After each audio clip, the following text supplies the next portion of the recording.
Ang walang kapantay na martial god, unang yugto. Kabanata 1556, Liaoyi Island. Ang kompetisyon sa pagitan ni Emperor ni Chen at ng mga disipulo ni Emperor Shen Yu ay hindi mangyayari sa lalong madaling panahon, ngunit ang mga controllers ng maliit na mundo ay natukoy na. Ang Celestial Palace of the Punishing Thunders, ang Celestial Wen Castle at ang Palace of Medicinal Kings. Kokontrola nila ang maliliit na mundo sa susunod na 10,000 taon. Gayunpaman, ang Celestial Wen Castle ang may dominanteng kapangyarihan. Ang Wen clan sa Bahwang ay magsisimulang tumaas. Gagawin din ng Palace of Medicinal Kings ang mga hindi kapani-paniwalang bagay sa Bahwang at Jiuyu sa susunod na 10,000 taon tulad ng ginawa ng Celestial Qi Castle. Ang Celestial Palace of the Punishing Thunders ay nasa ikatlo, kaya malamang na sila ang namamahala sa pagprotekta sa daanan mula sa dakilang mundo patungo sa maliit na mundo. Gayunpaman, hindi alam ng Celestial Wen Castle at ng Palace of Medicinal Kings na nagsimulang magpanik ang Celestial Qi Castle sa lahat sa maliliit na mundo nang maramdaman nilang mawawalan sila ng kontrol sa maliit na mundo. Maraming tao na noon pa man ay nangangarap na makarating sa dakilang mundo ay nagpaplanong umalis o lumabas na. Tungkol sa 9 na dakilang Celestial Castle, walang kinalaman si Lin Feng sa mga ito sa ngayon. Umalis na siya kasama si Emperor Shen Yu at sila ay naglalakbay sa napakabilis na bilis. Sa sandaling iyon, sa ilalim ng paanan ni Lin Feng, mayroon lamang isang malawak na karagatan na may maraming isla. Bumagal si Emperor Shen Yu, para makita nila ng malinaw ang ibaba nila. Ang ilang mga isla ay mukhang tiwangwang at makulimlim, habang ang iba naman ay malalawak at matao. Ang mga isla na may malaking populasyon ay hindi mukhang mga isla, sa halip ay nagmumukha silang mga dambuhalang lungsod na nakapatong sa dagat. Nasa teritoryo kami ngayon na wala sa jurisdiction ng Qingdi Mountain, ngunit hindi kami masyadong malayo. Siyempre, ang distansya ay kamag-anak para sa mga cultivator. Para sa napakalakas na cultivator, maliit ang mundo. Sabi ni Emperor Shen Yu. Tumanggo si Lin Feng, at nakinig ng mabuti si Muyon. Iyon ang unang pagkakataon na naglakbay siya ng napakalayo. Para kay Lin Feng at Muyon, ang distansya sa pagitan nila at Celestial Qi Castle ay napakalayo na ngayon. Nandito na tayo. Sabi ni Shen Yu, sa ibaba nila ay isang napakalaking lugar na puno ng nakakatakot na hayop na Qi. Wala silang makitang mga silhouette ng tao. Ang islang iyon ay mas malaki kaysa sa isang lungsod, ngunit walang gaanong tao. Isip ni Muyon. Dinala ni Emperor Shen Yu sina Lin Feng at Muyon sa tuktok ng isang bundok. Master Shen Yu, nasaan tayo? Nagtatakang tanong ni Lin Feng. Liaoyi Island. Sagot ni Emperor Shen Yu. Ipakita sa akin ni Lin Feng ang lahat ng iyong walang kabuluhang lakas, mukhang alam mo ang iba't ibang uri. Sige. Tumanggo si Lin Feng. Tinulungan siya ni Emperor Shen Yu noon, kaya wala siyang dahilan para itago ang anuman kay Emperor Shen Yu. Nagpakawala si Lin Feng ng mga demonyong abstruse energies, at isang itim na ulap ang lumitaw sa itaas niya. Ang kanyang unang abstruse na enerhiya, uri ng demonyo, ay nasa ika-8 antas. Pagkatapos, naglabas siya ng Death Abstruse Energy, level 8. Pagkatapos walang laman na espasyo abstruse energy, wind, curse, earth at fire.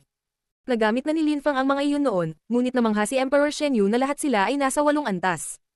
Nakabuka ang bibig ni Muyon, natulala. Ang mga iyon ay ang walang kabuluhang lakas ni Lin Feng. Hindi pa tapos si Lin Feng, ang Thunder Abstruse Energy ay bumaba mula sa langit, ginagawa itong 8 uri. Pagkatapos, naglabas din si Lin Feng ng walang kamatayang abstruse na enerhiya. 9. Si Emperor Shen Yu ay namangha. Napabuntong hininga si Muyon sa pagkamangha. 9 na uri ng abstruse energies. Pagkatapos, naglabas din si Lin Feng ng mapanglo na enerhiya, na naging 10. 10 uri ng walang kabuluhang enerhiya. Nakangiti si Emperor Shen Yu. Malamang ay may katawan si Lin Feng na nagbigay daan sa kanya na maunawaan ang 10 iba't ibang uri ng abstruse energies, na nangangahulugan din na matututo siya ng hanggang 3 iba't ibang uri ng cosmic energies. Hindi pa ako tapos. Sabi ni Lin Feng. Pagkatapos ay naglabas siya ng buhay abstruse energy. Tumibok ang puso ni Emperor Shen Yu. Tama na yan. Hindi na kailangang magpakita pa sa akin. Sabi ni Emperor Shen Yu. Laking gulat niya. Alam niya na alam ni Lin Feng ang ilang uri ng abstruse energies, ngunit hindi niya akalain na ganoon karami ang alam niya. Tuwang-tuwa si Emperor Shen Yu. Natitiyak niyang matatanggap ng kanyang puso ang pagkabigla kung magpapakita pa sa kanya si Lin Feng. Nakangiti si Muyon, hindi siya kasing gulat ni Emperor Shen Yu dahil mas naiintindihan niya ang cultivation. Naunawaan na lang niya na si Lin Feng ay napakatalino, at masaya siya para sa kanya. Lin Feng, bibigyan kita ng oras para maging mas malakas. Taasan ang antas ng iyong mga abstruse na enerhiya, gayon din, ang iyong puwersa ay na-multiply na sa 800, kakailanganin din itong i-multiply sa 1,000. Sa mundong ito kung saan maraming malalakas na cultivator, itinuturing ka pa ring mahina. Kailangan mong maging emperador sa lalong madaling panahon. Sabi ni Emperor Shen Yu. Sige. Tumanggo si Lin Feng. Alam niya na medyo mahina siya sa dakilang mundo, ngunit hindi pa gaanong nakikita si Lin Feng. Ngunit masyado pang maaga para isipin ang mga bagay na iyon. Kailangan muna niyang harapin ang Celestial Qi Castle at ang Palace of Medicinal Kings. Anong kapangyarihan ang ginagamit mo? Tanong ni Emperor Shen Yu kay Muyon. Naglabas si Muyon ng ilang celestial chi. Tumanggo si Emperor Shen Yu at sinabing, tutulungan kitang maghanap ng guro sa Yaoye Island. Salamat sa iyo, Master. Sabi ni Muyon na nakayuko. Na-touch siya.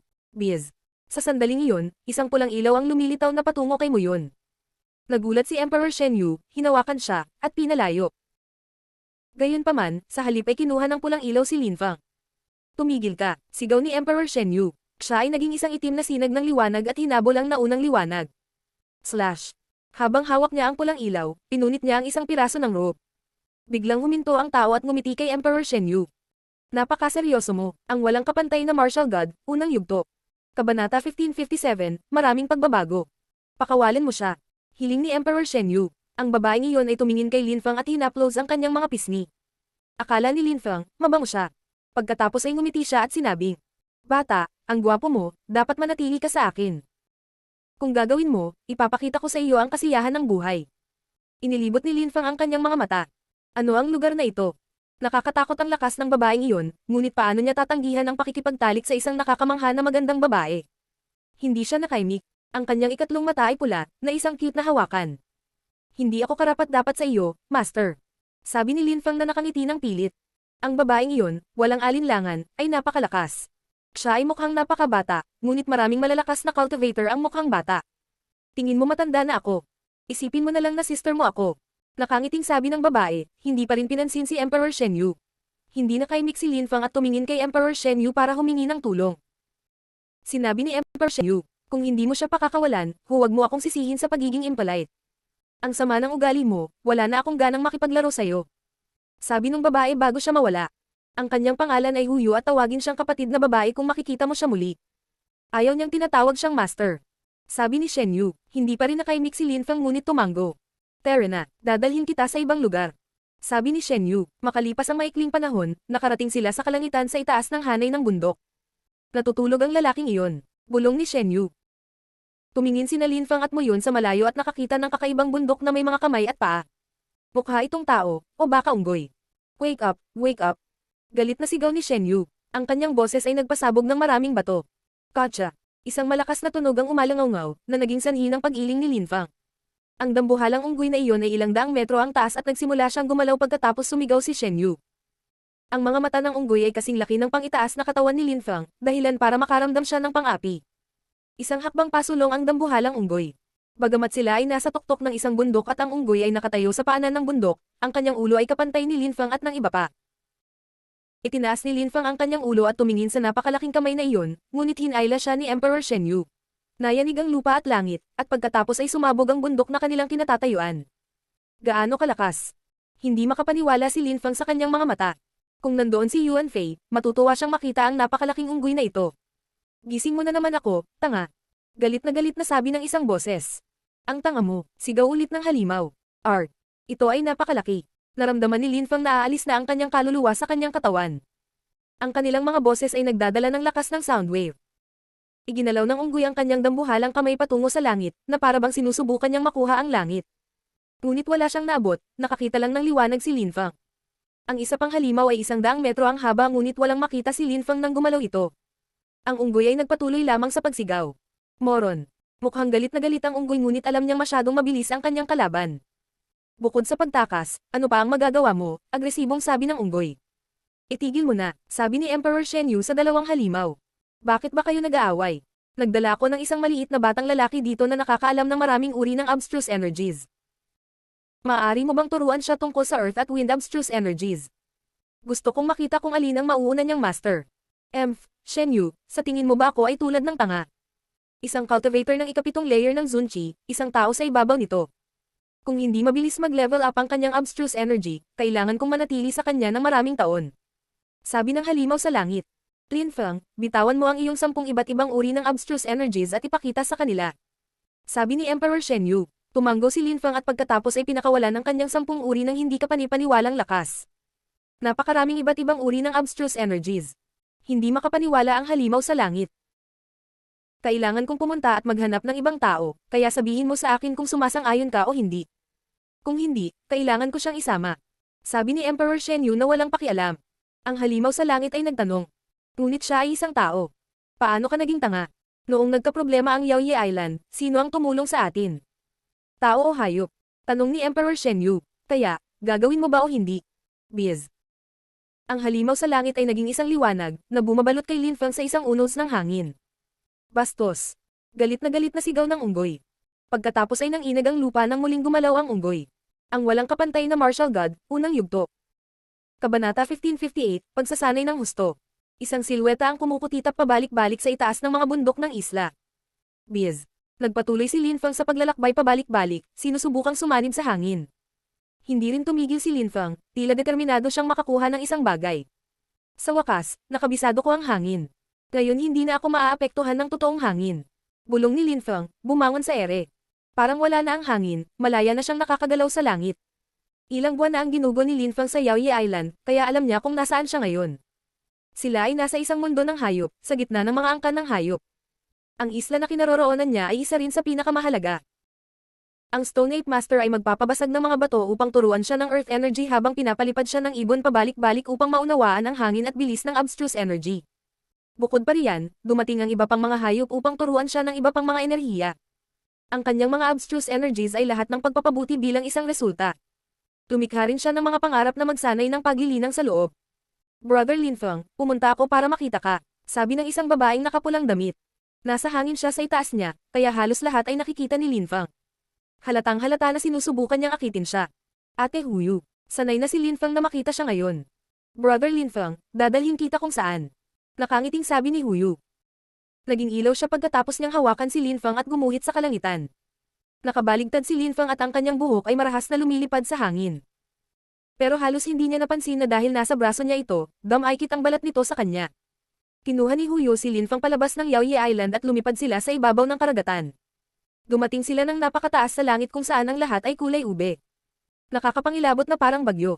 Kabom! Ang nakakatakot na mga kulog ay bumaba mula sa langit. Nakita ni Lin Feng ang isang bulubundukin na sumabog sa karagatan. Nakakatakot ang mga kulog na iyon. Isip ni Lin Feng. Dinala siya ni Huyo sa itaas ng langit sa isang purple na kastilyo. Sumigaw siya. Hari ng mga Thunder Beast, bakit hindi ka lumabas para makita ako? Mas maraming kulog ang bumaba mula sa langit pagkatapos niyang sumigaw. Tumunog ang mga pagsabog ng lumitaw ang isang may pakpak na kulog na hayop at sinabi. Huyo, hindi ko naaalalang nasaktan kita kamakailan. Hari ng Thunder Beasts, dinala ko ang aking nakababatang kapatid. Gusto kong turuan mo siya sandali. Mangyaring tulungan siyang itaas ang kanyang Thunder Abstruse Energy sa pinakamataas na antas. Alis na ako, sabi ni Huyo. Pagkatapos ay umalis siya ng kasing bilis ng pagdating niya. Tumingin si Lin Feng kay King of the Thunder Beasts, halos magalit sa nakakapangilabot na magandang babaeng iyon sa pag-iwan sa kanya doon. Hari ng mga Thunder Beast, guro. Sabi ni Lin Feng, halos maparalisa siya sa takot. Ang nakakatakot na kidlat ay bumaba mula sa langit at pinalibutan siya. Pagkatapos, ang hari ng Thunder Beasts ay naging isang ilaw at sumugod sa kalangitan upang sunggaban siya. Inihagis niya siya sa isang bundok sa ilalim ng lumilipad na palasyo. Maramdaman ng 5 iba't ibang uri ng dumadagandong na enerhiya. Sabi ng malakas na boses. Inangat ni Lin Feng ang kanyang ulo at tumingin sa sinaunang purple na palasyo, inilibot ang kanyang mga mata dahil alam niya kung ano ang susunod na mangyayari. Kabom! 5 iba't ibang uri ng kidlat ang bumaba mula sa kastilyo at sinalakay si Lin Feng. Alam niya na kailangan niyang tiisin ang paghihirap na iyon sa mahabang panahon, kaya kinuha niya ang kanyang TNG sword para sanayin sa ilalim ng mga lakas na ito. Makalipas ang isang buwan, bumalik si Huyu. Matalim ang tingin ni Lin Feng at umangkas. Kulay ube pa ang balat niya. Lalo kang gamwapo, Brother Lin Feng. Nakangiting sabi ni Huyu.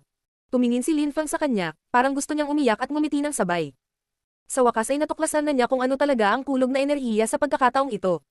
5 uri ng kidlat ang maaaring bambahin ng mga tao, 7 uri ng kidlat ang makakasira ng mga katawan, at 9 na uri ng kidlat ang maaaring makasira ng mga kaluluwa. Ang kanyang katawan ay nalinas ng maayos mula sa patuloy na pag-atake nitong nakaraang buwan. Gusto sana kitang dalhin sa ibang lugar, pero dahil mukhang galit ka, kalimutan mo na lang. Sabi ni Huyo na nakangiting nanunuya. Kumikinang ang mga mata ni Lin Feng. Ang sabi niya, paano ako magagalit sa iyo, Sister Huyo, hindi ko man lang alam kung paano magpasalamat sa iyo. Ako ay walang katapusan na nagpapasalamat. Kahit na masakit ang buwang iyon, mabilis siyang umunlad. Hindi masama, sabi ni Huyo. Iniunat niya ang kanyang payat na puting kamay at hinawakan si Lin Feng. Halika, dadalhin kita sa susunod kong kaibigan. Tumiti ng pilit si Lin Feng, hinawakan ang kanyang kamay, at nawala sila sa isang iglap. Lumipas ang oras, at ang iba't ibang panahon ay nagngangalit, ang mga dahon at talulot ay tumubo at walang humpay. Ang Yaoyi Island ay palaging nagbabago. Si Lin Feng ay nagpapahinga sa isang napakalaking bato, na nanaginip. Sa kanyang panaginip, naroon sina Qiu Yuzin at Meng Qing na nakikipag-usap sa kanya. Meng Qing, espesyal ang iyong paglilinang, kaya hindi mo kailangan ng aking mga pangarap. Gayunpaman, Yuzin, anong uri ng panaginip ang kailangan mo? Kaya kung gumawa ng isa para sa iyo. Sabi ni Lin Feng sa babae. Sa una, kinuha ni Lin Feng sina Meng Qing at Qiu Yuzin na nagsasanay sa palasyo ng Jade Emperor at dinala sila sa kanyang panaginip. Kanina pa niya sinasanay ang Dream of Life Ancient Scriptures, at ngayon ay maaari na niyang ipapasok ang mga tao sa kanyang mga pangarap. Kung siya ay mas malakas kaysa sa kanila, maaari niyang pilitin ang mga ito sa isang panaginip. Lin Feng, tulungan mo akong pag-aralan ang 4 na panahon at ang pagsilang ng 10,000 bagay ng paglikha. Sagot ni Qiu Yuzin. Sige. Isang puno agad ang lumitaw sa panaginip. Pinalamutian din niya ang panaginip upang ang tanawin ay nakaakit kay Qiu Yuzin. Sa labas ng panaginip, sa bato, may 2 magagandang babae. Tumiti si Huyu at sinabi.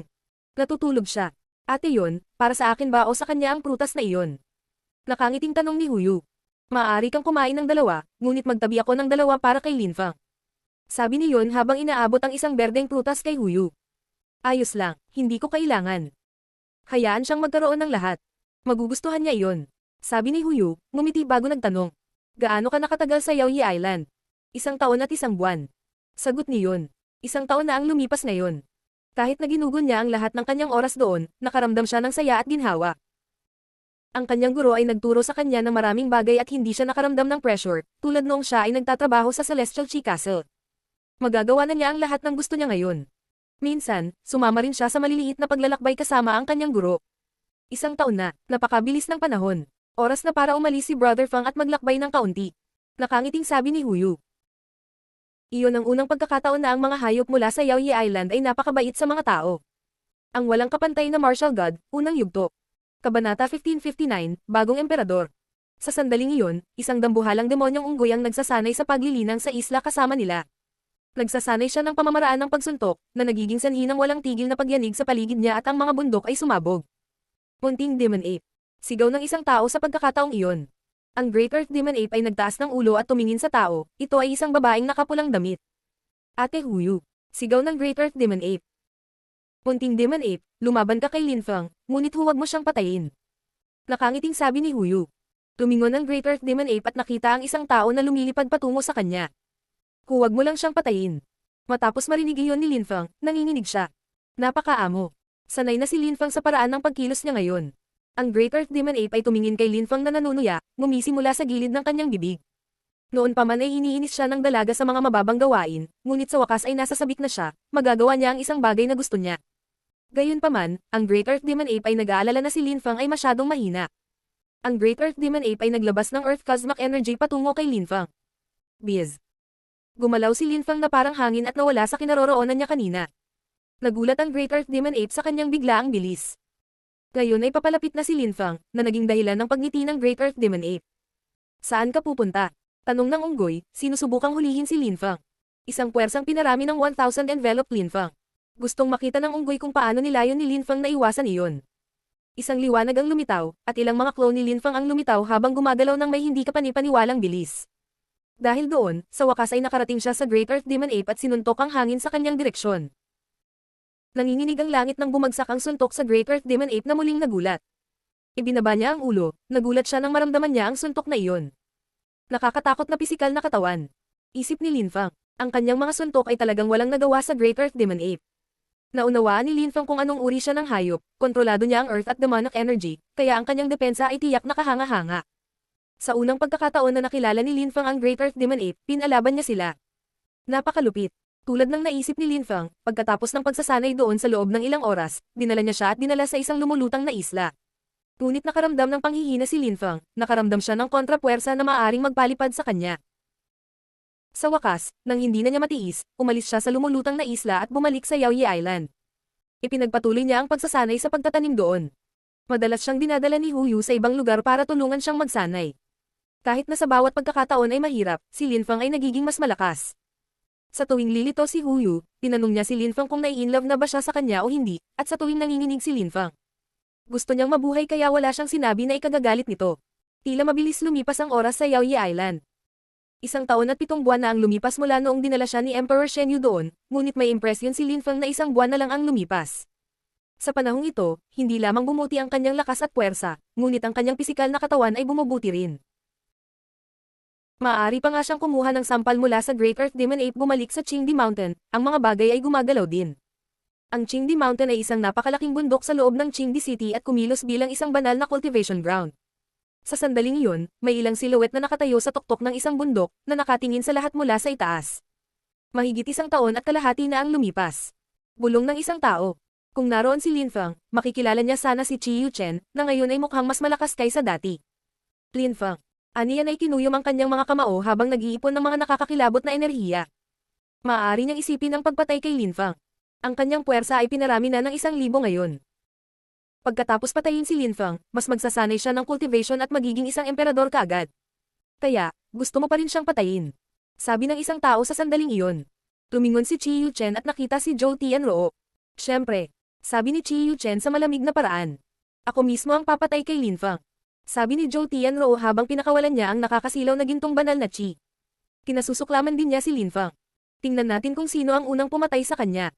Sabi ni Chi Yuchen. Si Emperor ni Chen ay nag-recruit ng 20 tao dahil lamang sa kasunduan sa pagitan niya at ni Emperor Shen Yu. Si Emperor ni Chen ay nagtalaga noon ng mga emperador para personal silang turuan. Sa panahong iyon, lahat sila ay naging nakakot. Si Chi Yuchen, Zhou Tianruo, at iba pa ay lubos na nagtitiwala sa kanilang mga kakayahan, at sila ay cultivator ng pinakatuktok ng layer ng Zunqi. Isang hakbang na lang at magiging emperador na sila. Siyempre, sa palagay ko ay hindi rin nag-aaksaya ng oras si Lin Feng. Walang pakialam na sabi ni Zhou Tianruo. Alam niya kung gaano galing si Lin Feng. Sa lakas ng ika-7 layer ng Zunqi, nakakatakot na siya. Siguro naabot na ni Lin Feng ang ika-9 na layer ng Zunqi ngayon. Boom! Biglang bumagsak ang isang nakakatakot na lakas mula sa langit. Lahat ng nasa Qingdi Mountain, kabilang si Zhou Tianruo, ay lumingon at nakita ang isang sinag ng cosmic energy na tumatagos sa kalangitan. May nakalusot sa Huangqi layer. Nakilala ng marami sa mga kabataang lalaki mula sa Qingdi Mountain kung ano ang ibig sabihin ng liwanag na iyon. Cosmic strength, Wen Aofang ay tiyak na nakapasok sa Huangqi layer. Naisip ni na Zhou Tianruo at Chi Yuchen. Ang walang kapantay na martial god, unang yugto. Kabanata 1560, ang walang hanggang Celestial Emperor's News.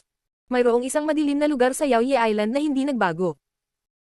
Sa sandaling iyon, isang silhouette ang dumating sa madilim na lugar na iyon at nagtanong, ano ang nangyayari?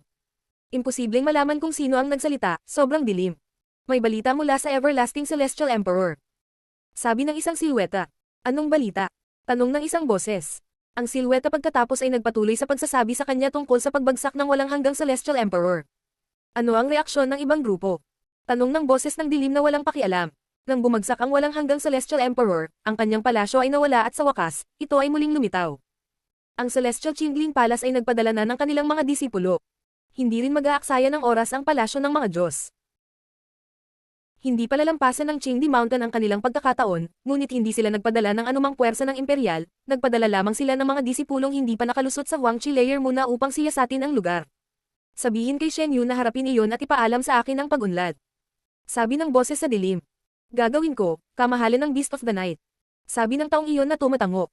Tapos, umalis na siya. Yaoye Island ay hindi malayo sa teritoryo ng Qingdi Mountain. Bukod sa Qingdi Mountain at Yaoye Island, may 2 pang dakilang puwersa ng imperial, kung saan mayroong maraming emperador. Tinawag silang palasyo ng mga Diyos at palasyo ng Celestial Qingling.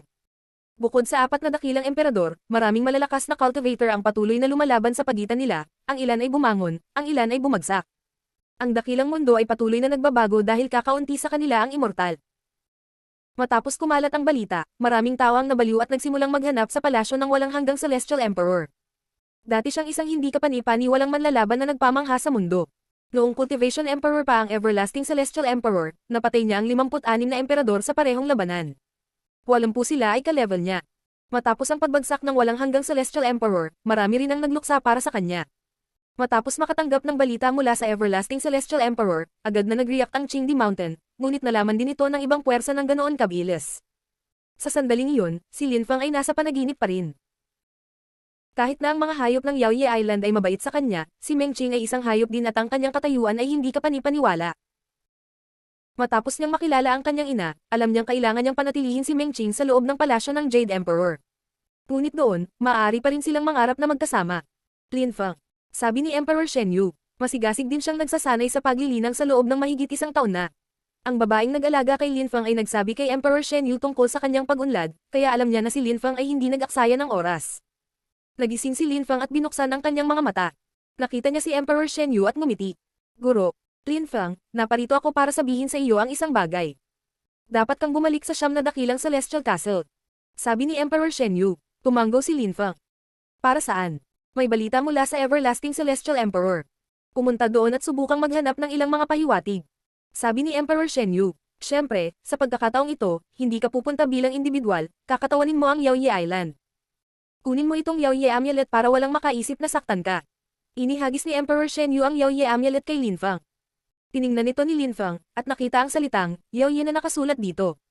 Sige. Sabi ni Linfang. Matapos makapaghanda ng maikling panahon ay umalis na naman siya. Hindi niya akalain na sa unang pagkakataon na umalis siya sa Yaoye Island, ay babalik siya sa siyam na dakilang Celestial Castle. At saka, nagkataon lang, may kinalaman ito sa walang hanggang Celestial Emperor. Naalala ni Linfang ang kanyang bronze plate at kung paano ito nag-activate sa loob ng kanyang demonyong teritoryo. Galing ba talaga ito sa palasyo ng Everlasting Celestial? Dadalhin kita sa paligid ng Qingdi Mountain, kung hindi, magtatagal ka para makarating doon. Sabi ni Emperor Shen Yu. Kumislap ang kanyang silweta nang hawakan niya si Linfang at pagkatapos ay umalis na sila. Dumating si Linfang sa Qingdi Mountain, at umalis si Emperor Shen Yu sa sandaling ibinaba niya siya. Ngayon, nag-iisa si Linfang sa paglipad ng kanyang espada. Maraming naglalakihang lungsod sa Qingdi Mountain. Gayunpaman, wala sa kanila ang kasing lakas ng siyam na dakilang Celestial Castle na lungsod. Kahit na may ilan na malapit, hindi sila magkakaroon ng gaanong kapangyarihan dahil sa kanilang lokasyong geographical. Nakikita ko ang Great Celestial Palace of Thoughtfulness. Isip ni Linfang habang nakatingin sa malayo. Binigyan ni Emperor Shen Yu ng mapa si Linfang, sa makatuwid, nakikilala ni Linfang ang paligid. Gayunpaman, ang target na destinasyon ni Linfang ay nasa loob ng buffer zone. Nakikita ko Buzhao Mountain. Nakikita ni Linfang ang isang bundok na abot hanggang langit. Ito ay Buzhao Mountain, ang Great Celestial Palace of Thoughtfulness, pangunahing tuktok. Nagpatuloy si Linfang sa pasulong, hindi pinapansin ang bundok. Mayroong dalawang silhouette sa tuktok ng Buzhao Mountain. Ang isa sa kanila ay nakasuot ng purple at golden dragon na damit, mukha siyang Diyos. Nakalusot siya sa ikasyam na layer ng Zunchi. Ang isa naman ay isang pambihirang mukhang binata na nakasuot ng Dao's robe. Mukha siyang ordinaryong binata, ngunit ang naka-dragon robe ay nakatingin sa kanya ng may paggalang. Masyadong mabagal ang Yaoye Island. Sabi ng nakasuot ng purple golden robe. Huwag kang mag-alala. Nakarating pa rin sila sa tamang oras. Walang pakialam na sabi ng naka-Dao's robe. Gusto ko lang makita kung sino ang pinadala nila. Sabi ng nakasuot ng purple golden robe. Baka hindi niya tayo pinansin. Tara na, sabi ng naka-Dao's robe. Ngunit umiling ang kanyang kausap. Ang mga hayop ay hindi tulad ng mga hayop, hindi mo naiintindihan ang kanilang ugali. Kapag nakita niya tayo, malamang pupunta siya at papatayin tayo. Ang naka-purple golden robe ay bumangon sa ere, gusto niyang makita kung anong hayop ang ipinadala ni Yaoye Island pagkatapos ng mahabang paghihintay. Ang mga taong iyon ay mula sa Celestial Qingling Palace at sa palasyo ng mga Diyos. Isip ni Linfang. Sinabi sa kanya ni Emperor Shen Yu ang tungkol sa kanila. Hindi akalain ni Linfang na hihintayin nila siya sa Buzhao Mountain. Siyempre, hindi nila alam na sa pagkakataong ito, ang Yaoye Island ay hindi nagpadala ng hayop kundi isang tao.